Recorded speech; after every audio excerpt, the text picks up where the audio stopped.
Hey everyone, and welcome to Developer Tea. My name is Jonathan Cottrell. My goal on the show is to help driven developers like you find clarity, perspective, and purpose in their careers.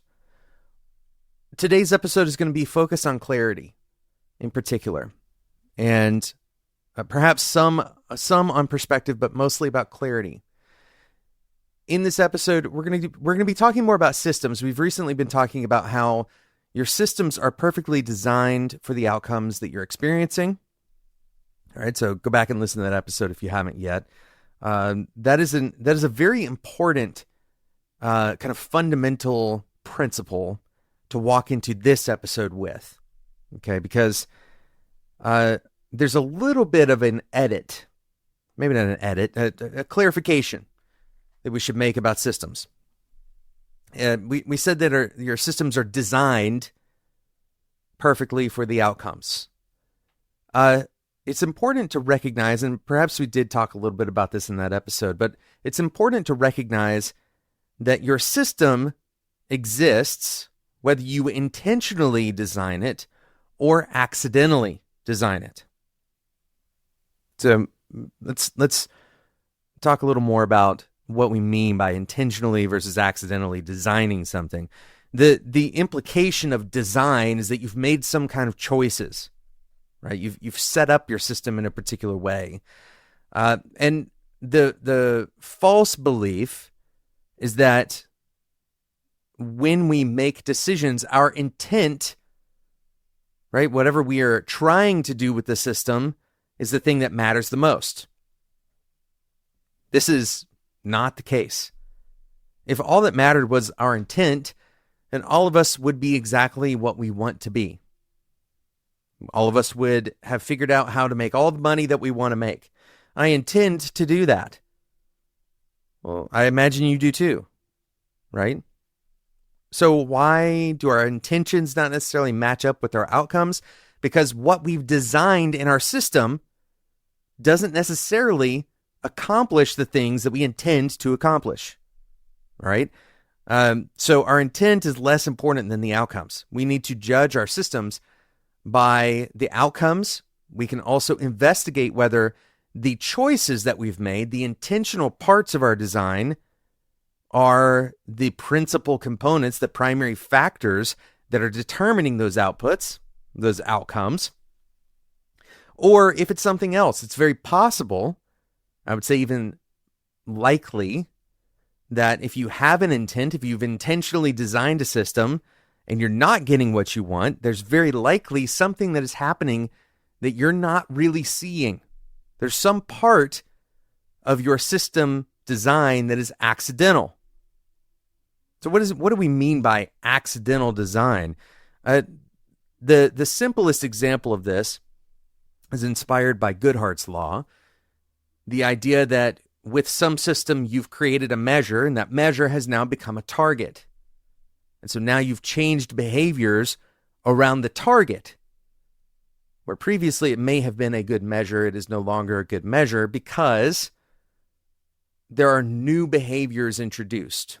You've encouraged or discouraged some kind of behavior in order to change that target. That's an example of an accidental change, an accidental design factor, right?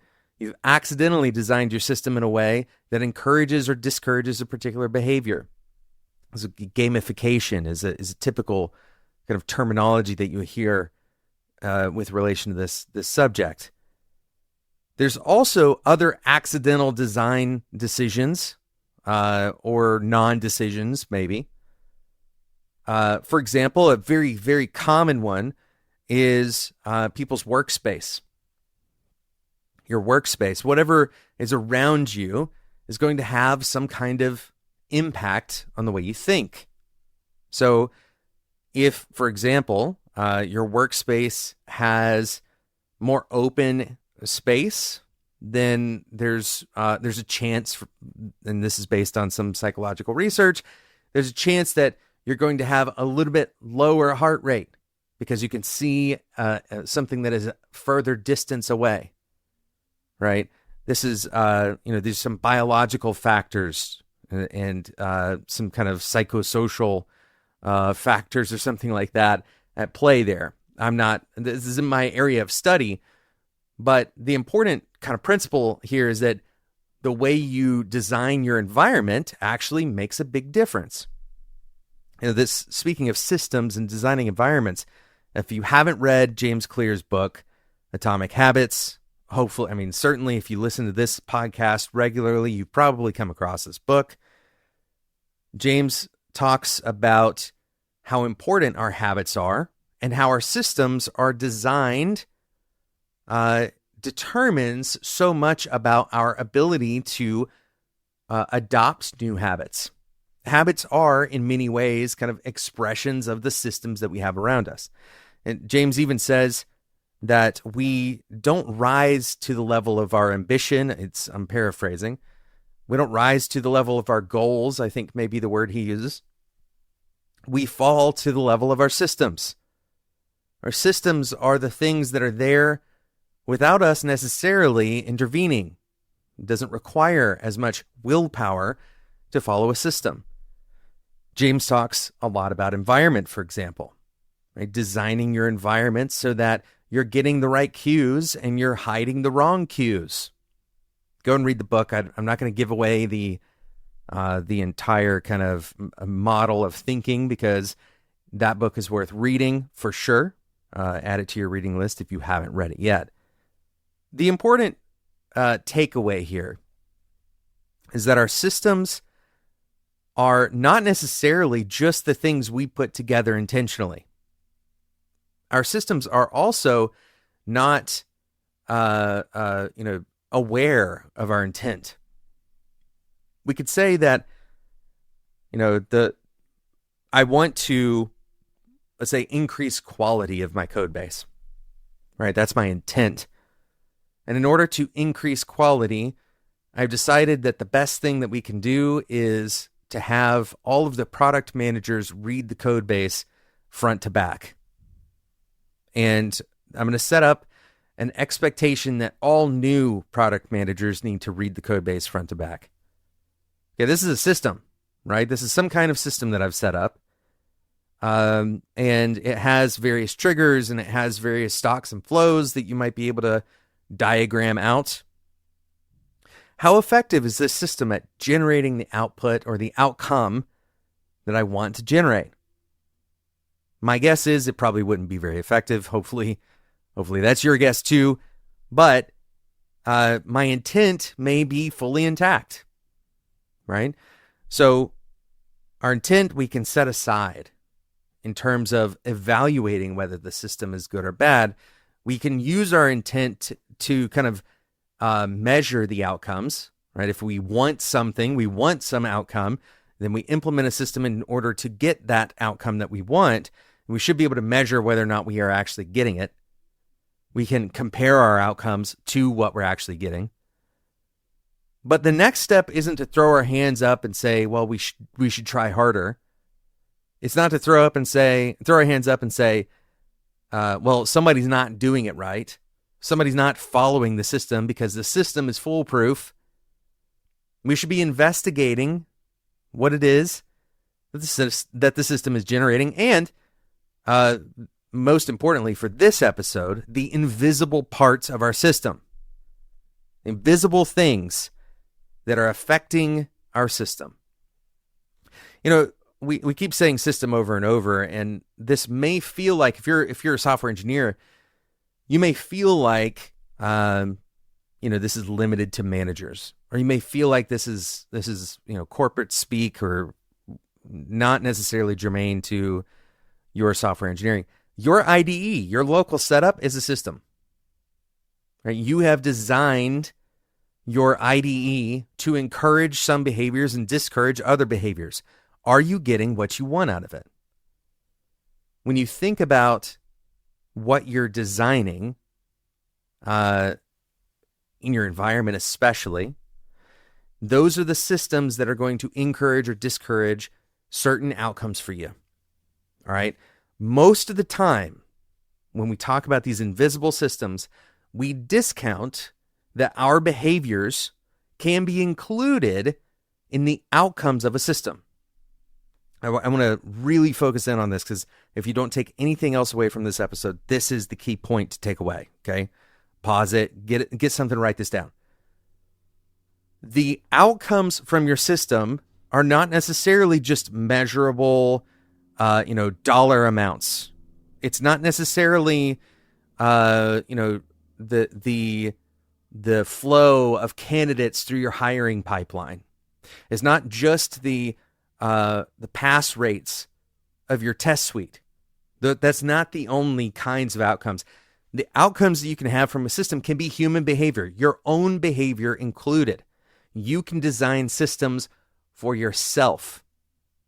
If you start thinking about your own behavior through the lens of this first assertion from a few episodes ago, that our systems are perfectly designed for the outcomes that we're experiencing, then my behavior is an outcome that I'm experiencing.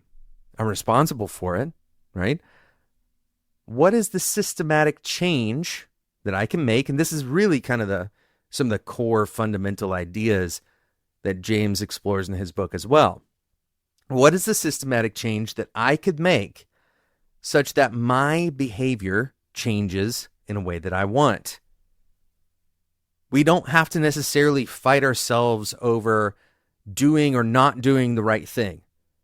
If we can evaluate that we want to change our own behaviors, the highest leverage opportunity we have is to look at our systems. The invisible things that encourage us to behave in one way or not to behave in one way. That is where our highest leverage opportunity is. Not in getting some kind of motivation. Motivation is helpful for a very short amount of time, right?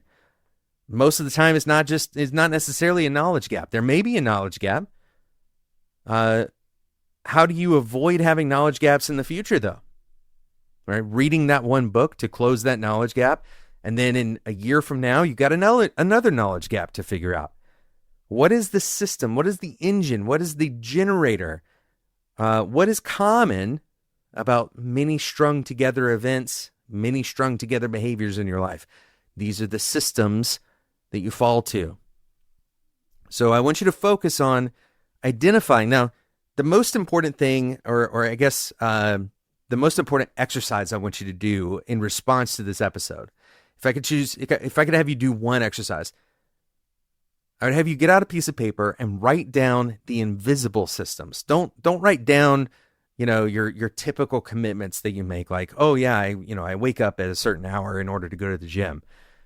Those are the more visible systems that you've set up in your life, right? I have these meetings that are on my calendar. Those are visible systems.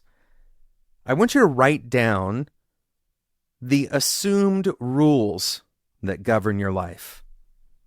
These are rules that you more or less are taking for granted, that you believe that you need to behave in a certain way. Maybe you haven't even evaluated whether that's true, but you've taken these rules for granted. These rules are roughly mapping to some kind of invisible system in your life, right? Or set of systems. We don't necessarily have to, identify specific atomic systems in your life. It's all kind of at the same layer. You can think about it that way. These are forces that are changing your behavior that you probably haven't evaluated in some time, right? Think about forces that encourage you to always accept meetings, right? This is a rule that you may have.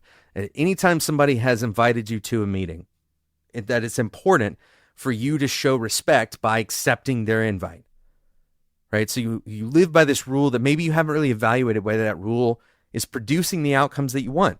I imagine that most of you are pretty busy. So accepting all invites is going to reinforce your busyness, right? What are the outcomes that you really want?